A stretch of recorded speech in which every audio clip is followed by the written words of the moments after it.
Hello friends, we are here in the first chapter of the book of Galatians. So Galatians chapter 1, the whole book here is really about my favorite subject. If you watched my last episode in the last chapter of the book of Luke, I told you how much I love the study of what's called soteriology. That's the study of salvation. And at the heart of soteriology, the heart of the study of salvation, is the gospel. And really that's the heart of the Christian life. It's the heart of Christianity itself. And so that's really the major point that Paul is making. When he starts off the book, he starts the way that he usually does. He addresses himself. He says, me, Paul, an apostle. Then he kind of explains the gospel in a very, very brief way. And so he says grace and peace to you, like he does in all of his letters. It's just a very common way to start a letter. But then, after grace and peace to you, he says something that doesn't seem very graceful and it doesn't seem very peaceful, but it's very important. And it's the purpose for the whole letter. He gets right into it and he says, I am astonished by how quickly you guys are getting away from the gospel that God brought to you. Now, when we were going through the book of 1 Corinthians, there's a part there where he talks about how he set the foundation like a great master builder. And when you have a word picture like that, that's essentially what he's getting to in this gospel as well. And it's important to note that this book, the book of Galatians, is probably the very first book in all of the New Testament to be written. So out of all the writings, it predates Matthew, Mark, Luke, and John. It predates every other letter that he's written. Predates everything Peter and John wrote.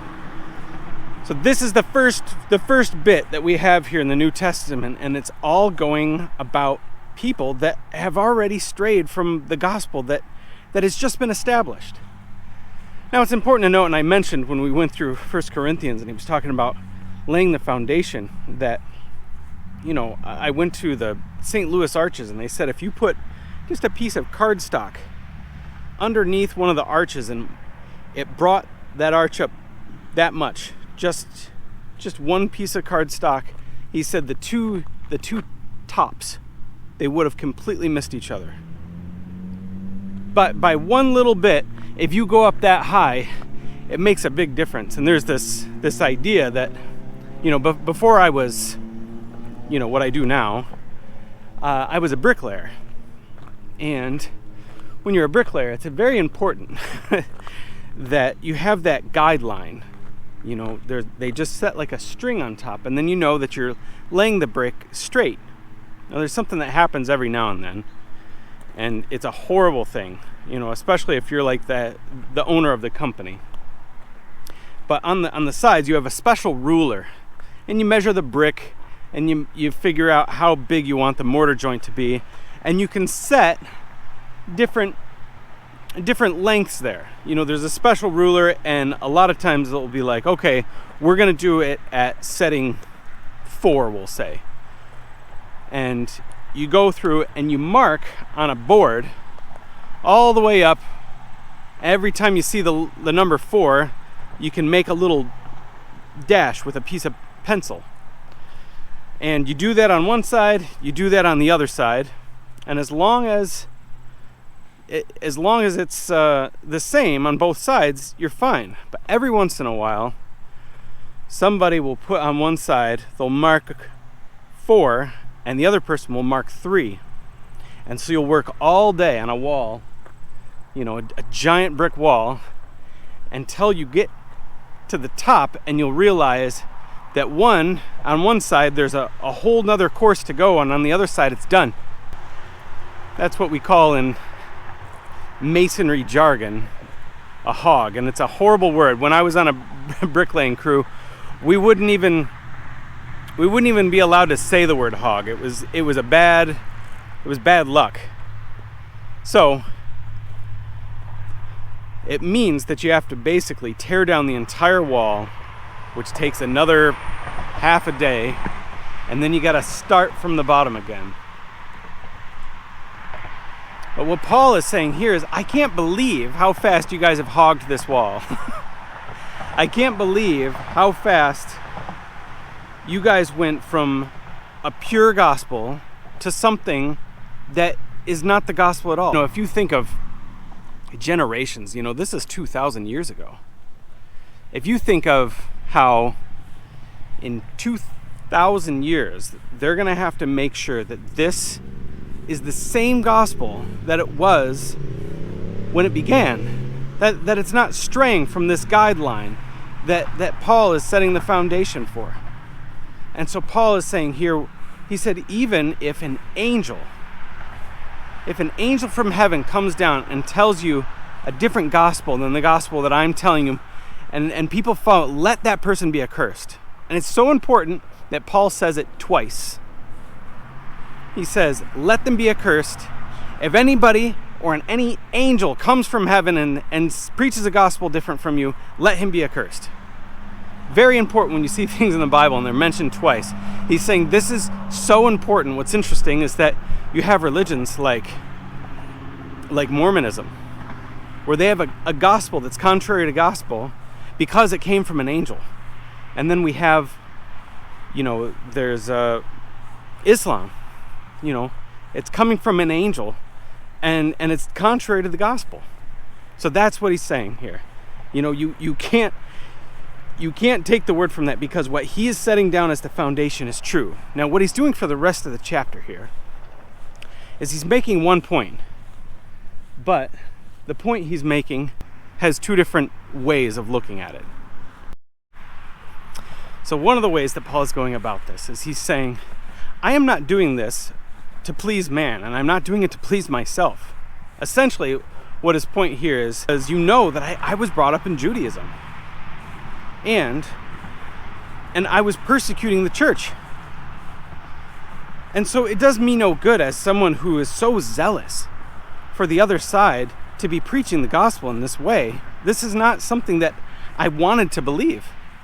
And basically all of his friends, all the people that he worked with, were trying to kill him after this. He was sent out to persecute the church, and then he himself was persecuted. There's a part in the book of Acts where he was saying, that he went off during his conversion. He went off to persecute the church, and when he got to the destination, he himself was converted, and he had to leave that city in a basket because the people that were working with him wanted him dead now. So he's saying, look, I don't believe this because it's something that was convenient for me, and I'm not doing it to impress anybody else. In fact, I have negative motives for doing it that way. His second point is that his gospel came from his revelation of Jesus himself. Jesus is not dead. He died, but he rose again, and he didn't die again after that. He's still alive. And so Jesus, after he ascended, came down and spoke to Paul directly. And we find out later on that Paul had other revelations.